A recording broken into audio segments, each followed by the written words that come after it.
Good morning students, how are you all. कैसे हैं आप सब। उम्मीद करती हूँ कि आप सब अच्छे होंगे। और सबसे पहले आपको बहुत बहुत बधाई हो कि आपका प्रथम कक्षा से जो स्थान है वो कक्षोन्नत होकर द्वितीय वर्ष में आपने प्रवेश पा लिया है। तो इस बात के लिए आप सबको बहुत बहुत बधाई। और अब हम एक हिंदी भाषा की नई सीरीज शुरू करने जा रहे हैं और यह जो विषय है यह आपका पेपर नंबर 4 से संबंधित रहेगा। जैसा कि आप लिखा हुआ देख रहे हैं, पुस्तक का ये पेपर का नाम है हिंदी भाषा शिक्षण और प्रवीणता। तो देखिए, सबसे पहले तो आइए हम समझते हैं कि यह जो हमारा जो पेपर नंबर 4 है इसकी विषय वस्तु क्या रहेगी और इस विषय को ऐसा जो नाम दिया गया उसके पीछे के उद्देश्य क्या हैं। तो जी हाँ, जैसा कि आप सब जानते हैं, यह हमारी प्रथम कक्षा है और प्रथम कक्षा हमेशा ही क्या है, परिचय से शुरू होती है। तो पिछला साल हमारा लगभग एक ऐसी विकट परिस्थितियों में निकला और जो अभी निरंतरता चल भी रही है, जिसकी वजह से ये जो क्लासेस है ये हमें टेक्नोलॉजी के माध्यम से ऑनलाइन चलानी पड़ रही है। तो हम भगवान से आशा करेंगे कि इस वर्ष जल्द से जल्द यह जो कोरोना है इसका हमें इलाज मिले और यह अपना प्रभाव है वो कम कर दे और हमारी क्या हर जीव मात्र की जो दिनचर्या है वो पहले की तरह यथावत हो जाए। ऐसी कामना के साथ आज हम क्लास शुरू करने जा रहे हैं। क्लास शुरू करने में 2-4 दिन का डिले हुआ है, क्योंकि आपको सबको पता है कि अभी फंक्शन चल रहे हैं, शादी ब्याह का माहौल चल रहा है। तो फैमिली फंक्शन होने की वजह से यह क्लास आपकी थोड़ी डिले हो रही है, लेकिन आगे से यह आपकी क्लास सुचारू रूप से रहेगी। जी हाँ, तो अब हम बात करते हैं पेपर नंबर 4 की हिंदी भाषा शिक्षण और प्रवीणता। तो यह जो विषय है ये आपको यह कह रहा है कि जिस हिंदी भाषा का ज्ञान आपने +2 कक्षा तक लिया और पिछले साल आपने इस विषय को पढ़ा होगा, तो जो हिंदी भाषा का आपने अध्ययन किया है उस हिंदी भाषा को शिक्षण कार्य में या उसके का शिक्षण कैसे करवाया जाएगा। और प्रवीणता होता है किसी भी काम में महारत हासिल करना। क्योंकि आप सबको पता है आप शिक्षक बनने का कोर्स कर रहे हैं और आप सब भावी शिक्षक हैं, तो आपको यह पढ़ाना समझाना और इस चीज में पारंगत करना ही यूनिवर्सिटी के सिलेबस का एक पार्ट होता है कि ज्यादा से ज्यादा बच्चों के टीचिंग एटीट्यूड और एप्टीट्यूड पे काम किया जाए। तो यह आपका विषय है उससे बिल्कुल संबंध रखता है। तो हिंदी भाषा शिक्षण हम कैसे करवाएंगे, उसमें प्रवीणता खुद कैसे हासिल करेंगे और उसके बाद जो हमारे आने वाले विद्यार्थी हैं जो हमसे पढ़ेंगे उनको हम इसमें कैसे सहायता प्रदान करेंगे या उनको मार्गदर्शन, इस विषय में हम उनका मार्गदर्शन कैसे करेंगे। तो आपको सबको पता है कि है जो विषय है इसके अंदर हमारे हिंदी भाषा शिक्षण और प्रवीणता इस पेपर नंबर 4 के विषय में हमारे सामने लगभग 7 इकाई दी गई है। तो हम एक बार उन पर चर्चा कर लेते हैं। आज यह इंट्रोडक्शन की क्लास है, परिचयात्मक क्लास है। तो जो इकाई 1 है या आप इसको यूनिट भी कह सकते हैं, यूनिट 1। यूनिट फर्स्ट हमें क्या कहती है, भाषा शिक्षण के उद्देश्य। क्योंकि आप सबको पता है कि बिना उद्देश्य के कोई भी कार्य सफल नहीं होता। भाषा शिक्षण के उद्देश्य जैसे कहते हैं कि बिना उद्देश्य के तो हवा में पत्ते भी नहीं हिलते। तो कहने का उद्देश्य है कि कारण के बिना कार्य की प्राप्ति नहीं होती और किसी भी कार्य को करने के पीछे कोई ना कोई कारण जरूर होता है। तो हमें बताया गया है कि हिंदी भाषा शिक्षण आपको क्यों जरूरी है या फिर उसके उद्देश्य क्या है, किस लिए आपको इस विषय को पढ़ना चाहिए। यह आपकी पूरी बात यूनिट 1 में रहेगी। इसके बाद आपकी यूनिट 2 आती है।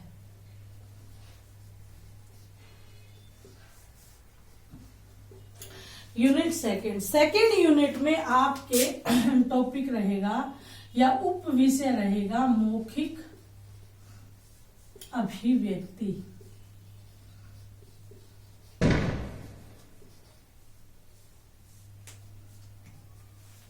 मौखिक अभिव्यक्ति कि हम अपने भावों और विचारों को मुख द्वारा कैसे अभिव्यक्त करें, कैसे बताएं। साधारण भाषा में एक तरह से हम अपने भावों और विचारों का प्रकटीकरण कैसे करें, क्योंकि एक शिक्षक के लिए मौखिक अभिव्यक्ति भी बहुत मुख्य घटक है। अब बात करते हैं इकाई 3।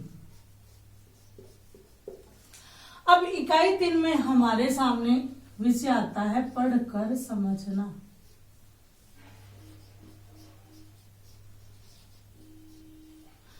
अब देखिए, इसको समझने में आपको कोई भी समस्या नहीं आएगी, क्योंकि यदि हम किसी चीज को पढ़ते हैं और उसका अर्थ नहीं समझ पाते, उसका भावार्थ नहीं समझ पाते, तो वो ज्ञान हम आगे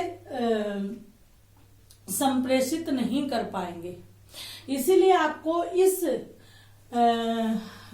भाषा के इस घटक की तरफ भी पूरा ध्यान देना पड़ेगा कि किसी भी विषय वस्तु को हम पढ़ते हैं तो उसको खुद समझें। समझने के बाद हम हमारे कक्षा में उपस्थित विद्यार्थियों, बालकों के मानसिक जो उनका स्तर है उसके हिसाब से उनके भाषा स्तर पर जाकर हम उनको वो चीज अच्छी तरह से करवाएं। इसके बाद आती है आपकी इकाई 4। अब इकाई 4 का आपका विषय रहेगा लिख कर अभिव्यक्त करना।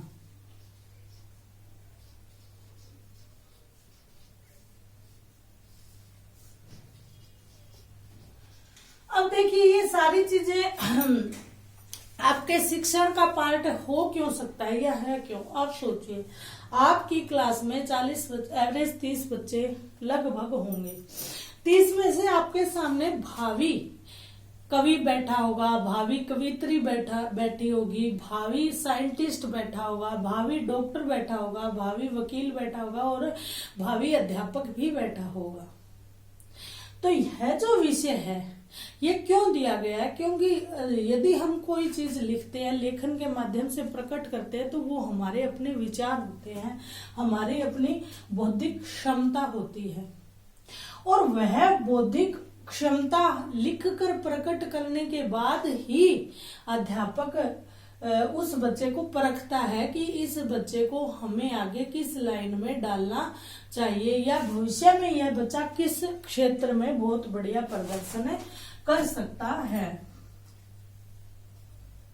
इकाई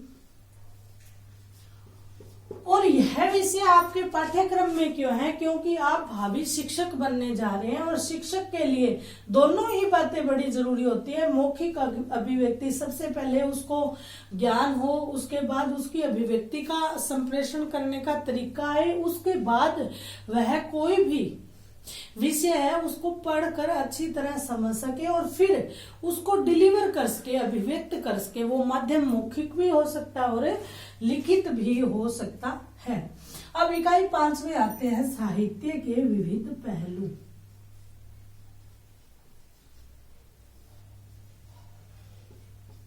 विविध मतलब अनेकों अनेक प्रकार के पहलू, पक्ष।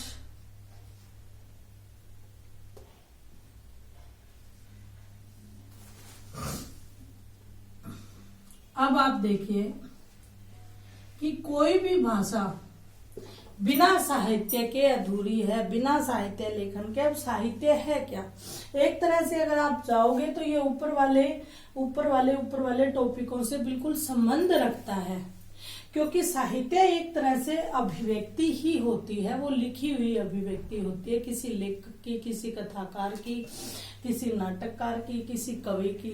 ठीक है, तो वो संवेदनाएं होती हैं जो कागज पर उकेरी हुई होती है। अब साहित्य के विविध पहलू का अगर हमें ज्ञान नहीं होगा तो जो एक शिक्षक है, खासकर अब हिंदी भाषा शिक्षण चल रहा है, तो जाहिर सी बात है आपको इसमें हिंदी भाषा का शिक्षण करवाने के लिए प्रशिक्षित किया जा रहा है।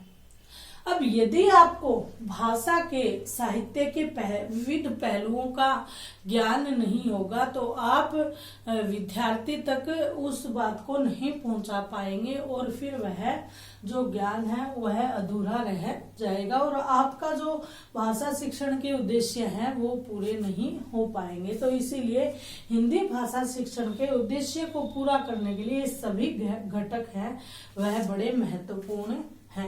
अब इसके बाद आता है इकाई 6। इकाई 6 हमें कहती है भाषा की संरचना के, भाषा की संरचना के विविध पहलू। भाषा की संरचना के विविध पहलू। अब ये आप देखिए साहित्य के विविध पहलू और भाषा की संरचना, यानी यहाँ पर ये दोनों चीजें अलग अलग हैं। जो साहित्य है वो भाषा का ही प्रतिफल है, लेकिन भाषा की संरचना यानी जो भाषा स्वयं है उसकी बनावट के विविध अनेक जो पक्ष है वो क्या है, भाषा कैसे बनती है, भाषा में व्याकरण का क्या स्थान है, भाषा में साहित्य का क्या स्थान है, भाषा में उच्चारण का क्या स्थान है, भाषा अपने आप में किन किन विषयों को समेटे हुए है, उस पर बात की जाएगी आपकी छठी यूनिट में। अब बात करते हैं इकाई 7। अब जो इकाई 7 है वह हमें क्या बताएगी। जो इकाई 7 है उसमें लिखा हुआ है मूल्यांकन। अब आप अच्छी तरह समझते हैं कि मूल्यांकन का क्या मतलब होता है। मूल्यांकन शब्द की यदि हम संधि करते हैं तो इसमें बनता है मूल्य प्लस अंकन।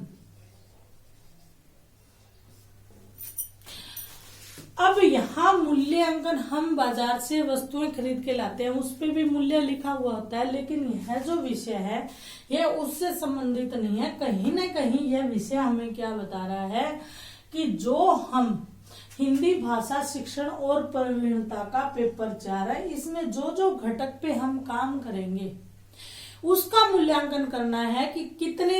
अब जैसे मैं हूं आपको अध्यापिका के रूप में अपनी भूमिका निभा रही हूं, तो मेरा यह फर्ज बनता है कि ये 6 इकाई का हम सफर तय कर लें।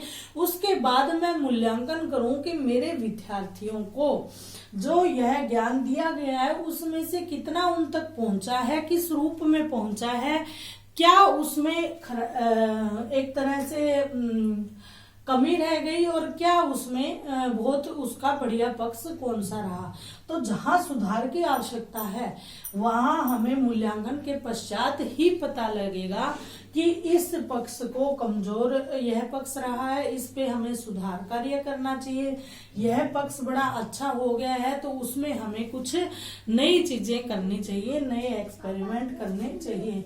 तो ये आपके सामने 1 से लेकर 7 इकाई रखी गई है। इन 7 इकाई में आपको यह बताने और समझाने की मैंने कोशिश की है कि हिंदी भाषा शिक्षण और प्रवीणता यह विषय का नाम आपको क्या कह रहा है और इस विषय के अंतर्गत आपको किस किस टॉपिक पर काम करना है।